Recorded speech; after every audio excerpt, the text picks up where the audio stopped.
I can't believe you've done this. I can't believe you brought this back. I didn't even stutter. Do do do do do do do. Do do do do do. Pew.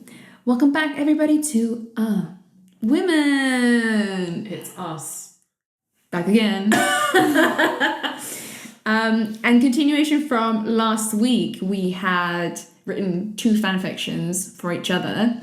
And if you tuned in last week, Jen wrote a very cute, adorable fanfiction for me about Zhongli, and I really, really appreciated it.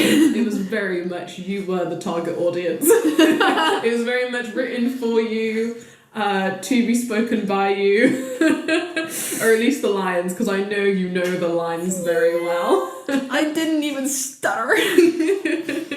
But this week, we're going to be diving into the one I wrote for Jen. So again, I've written it as between 2 people. I'm going to read the scripted parts and the parts of one individual, and then Jen will read the other one. But yeah, hopefully you guys enjoy. This one is called And Then I Froze. I like that you put a title on yours. I was very much, you're going in blind. You'll find out soon enough what this is about. Yeah, literally. Anyway. Here we go. Oh my god. Okay.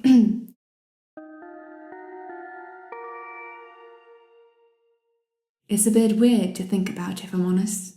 I've never had to confess before. Well, not at least when feeling this bare naked. Almost like my biggest secret, no, my biggest fear was coming true. But it's not like it's a secret anyway. Charlie kept thinking to himself. He proceeded to the kitchen to get a glass of cold water. It felt mildly refreshing as the liquid went down his throat. Not cold enough, he thought. He proceeded to open the fridge door to get some ketchup to go with the panini he had prepared earlier in the morning. The salty cheese melted over the salami, his favourite.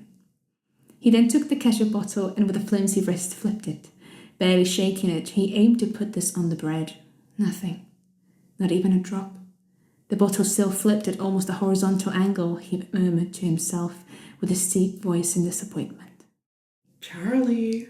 He heard a handsome voice call his name. You and your daughter have more things in common than I thought. The voice kept talking with a sly smirk on the individual's face. In a way, seeing that strong body made Charlie gulp, but on the other hand, he wasn't sure about how Bella might react to finding out about sharing is caring. You know, you shouldn't be here. What if she... He stopped by the cold fingers grazing his lips. I know you don't mean that. He shook his head. Edward's eyes were beautiful. Charlie couldn't help but lose himself in them, like an ocean, an endless, bottomless ocean. Edward responded whilst moving his fingers slowly down the side of Charlie's neck. I was hoping you were ready for, well, to let go. Who cares what she thinks? I chose you, but you seem to have forgotten about that. Charlie shook his head, lowering his gaze. Don't do that, Edward said. She was the cover, and you know that. They stood in silence, yet it felt as if a symphony was playing. They finally felt at peace. How do we tell her? Will we even... He was cut off halfway through the sentence by Edward's tight grip around his waist. It took him by surprise. Soft. Edward cleared his throat and then pulled himself closer. It felt cold, yet so hot. Don't leave me hanging.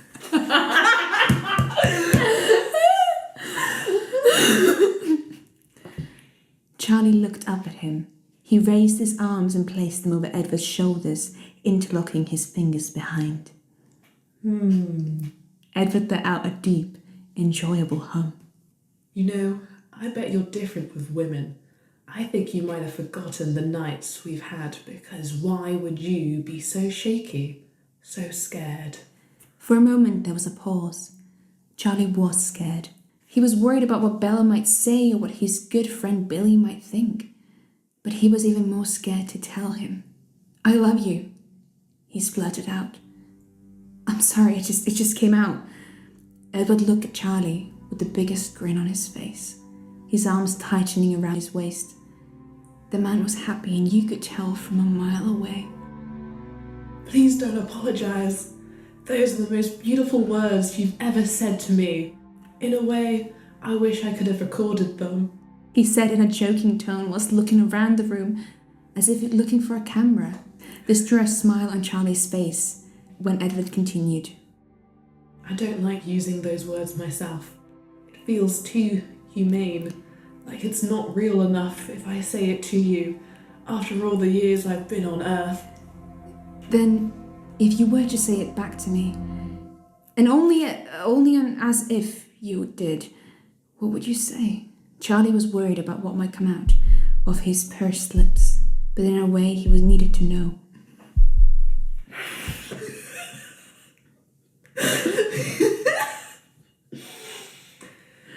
It is not as if. If it is, then I do. I prefer I fang you. Vamp vamp. I can't believe you've done this. I can't believe you brought this back. Well, for context, everyone, we watched Twilight together back when this was after it came out, but honestly, Twilight is iconic and timeless, as all fans know. And yeah, when I think I told you, wouldn't it be at least about Charlie? He should have been the main goal. Charlie forever. Yeah, exactly. And I was like, well, I wrote this not too long ago, and I was like, I don't know who I should write about. But I remember you came to visit like a few months ago, and we were doing, we were basically doing we were playing badminton, and whoever lost had to do like a scene from Twilight. Yes. And it was so iconic, and it was just like, you know what? I know exactly who to write about. We knew too much of that movie. We did, because the game went on for a while. Went on for a long, long while. So I was like, what better thing to do than to bring Charlie back? Yeah. And obviously Edward.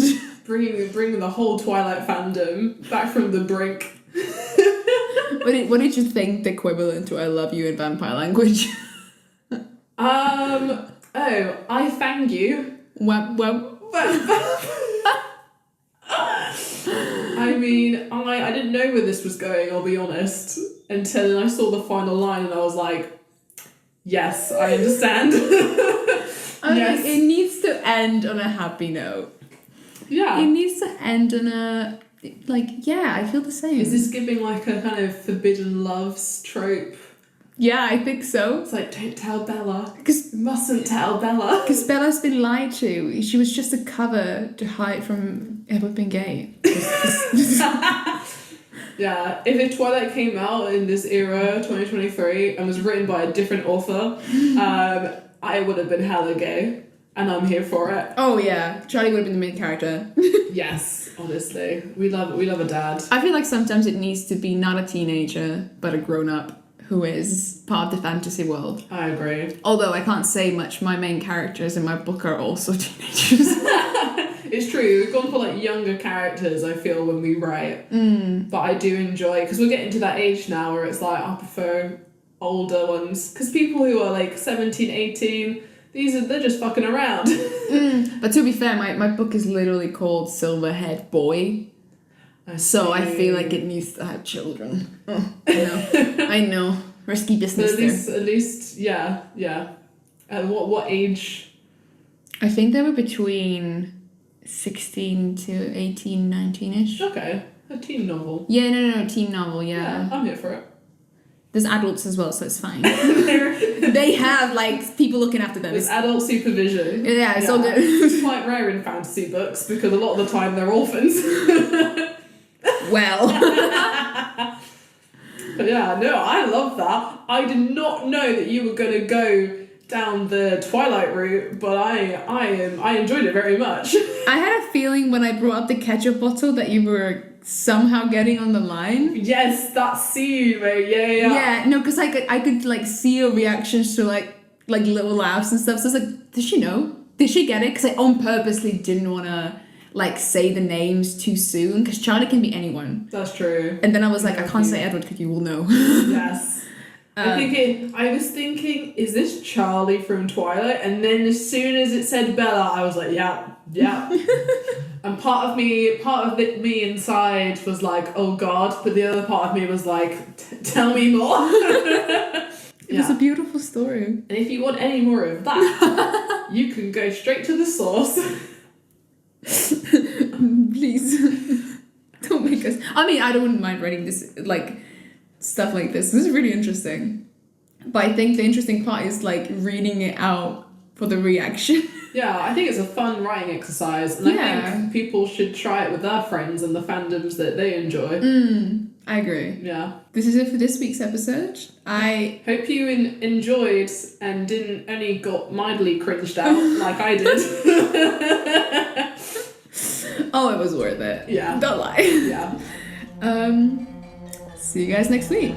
See ya.